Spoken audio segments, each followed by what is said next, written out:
Hey, who are you? Why, I'm your I self. Then who are you? I'm your me self. This is confusing. I'm you when you're concentrating and not worried about what other people think of you. I'm you when you're worried about what other people think of you. You're happiest when you're me.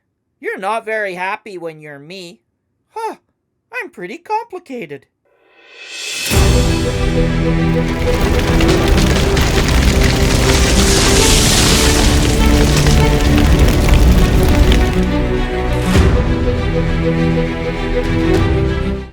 Hey everybody, Steve Joy here. The I self and the me self. This is a concept that was created by William James, American philosopher. And I developed a technique in my game that I didn't realize actually employed his vision of the duality of people, where you've got an I self and you've got a me self.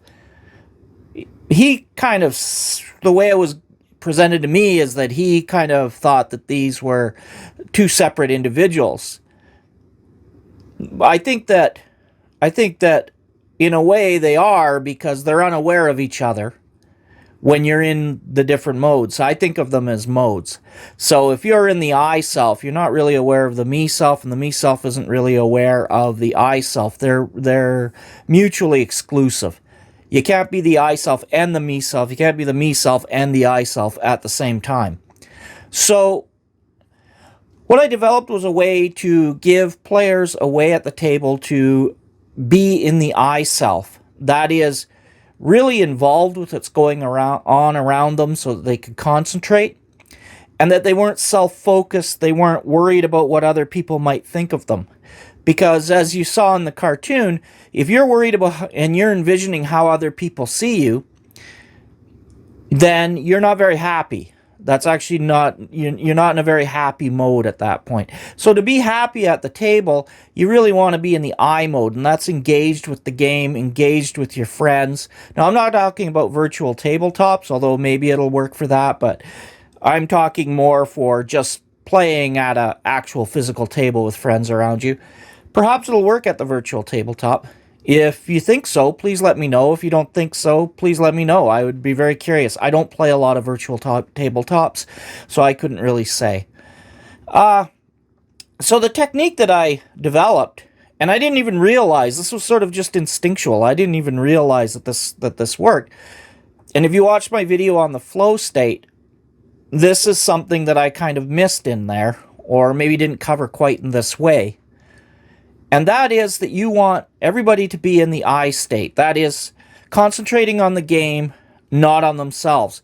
So, having no, phones at the table and so forth causing distractions is obviously a very good thing. But the other thing that you want is you want people to be using their characters' voices at the table. So the technique that I developed was that if you wanted to talk outside of the game, you had to leave the table. If you're at the table, you're in character, and what you're saying is what your character's saying. And it creates a lot of very funny situations where people are like, I didn't say that. My character wouldn't say that. Yeah, I don't care. You're at the table, it's your character saying it. So you get a lot of puzzled looks from NPCs trying to sort out what's happening, what they're saying. If players want to talk to each other, they can talk, but then they're actually talking, or they can pass notes. I don't mind note passing. I don't mind people saying they need to take a break, get up from the table, and discuss things. That's great. Please do it. But when you're at the table, what you say, your character's saying. Now, the other thing that helps people play in the I self, so they're not self-aware or being of criticism of how other people are looking at them and stuff, is to try and encourage everyone to speak in a character voice. So you want to create some kind of a funny voice and do voice acting at the table. And the reason for that is that it helps break down people feeling self-conscious. Everybody's acting crazy at the table. It's a lot of fun. It's one of the reasons I won't allow observers. When I play a game, everybody has to be playing. If there's somebody that's not playing, then I won't even hold the game if they have to be there. I do not allow observers, because I have noticed that if someone's standing beside the table observing and watching us play, the quality of the game goes down. I don't care how good the players are, how long they've been playing or whatever. If you've got an observer, it ruins the game, because it takes people out of the I self and puts them into the me self at various different points in the game. And you want to avoid that. You want everybody to not be thinking about each other in what they think of themselves or what they're thinking of you. You want everybody to be thinking about the game and their character and what's going on in the game. So this also goes a long way. This also touches on my points about toxic players. You really don't want players. Now, I'm not talking about characters. I'm talking about players that are too cynical or critical or insult other players or ridicule them, laugh at them, or just generally project negativity. That's going to really bring your game down. So I don't ban those things. I'm not talking about a safe space where you want to control everybody's behavior. What I'm talking about is that when you're at the table, you have to play in character. So if somebody's going to scoff or mock or be critical of another player at the table, they have to do it in character. And that's a character. I don't, that's fine. Because you're not going to be self-conscious of your character. You're self-conscious of yourself. So if you're thinking about how other people think about your character, that's not the same as the me self where you're thinking about how people see you. It's an entirely different thing. That's still in the I self. So I don't mind that.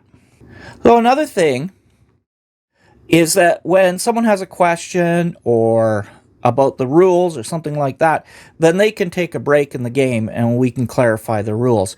They just have to say that that's what they're doing, and then that's fine. We'll take a break, we'll discuss the rules, we'll sort out whatever it is. But then after that, we're back into character. And that includes me as well. If I'm DMing, I'm going to be talking and acting in character for what I'm playing, for the NPCs that I'm controlling. And that way, I'm not in the me self either. I'm in the I self. And trust me, practice this a little bit, and your game will be awesome. Thank you for watching. I hope you enjoyed this video. I hope that you'll leave a like and subscribe. Leaving a like really helps my channel out. And thank you so much for leaving a comment. Everybody that left a comment has left a comment. I really appreciate them. I try and read as many of them as I can.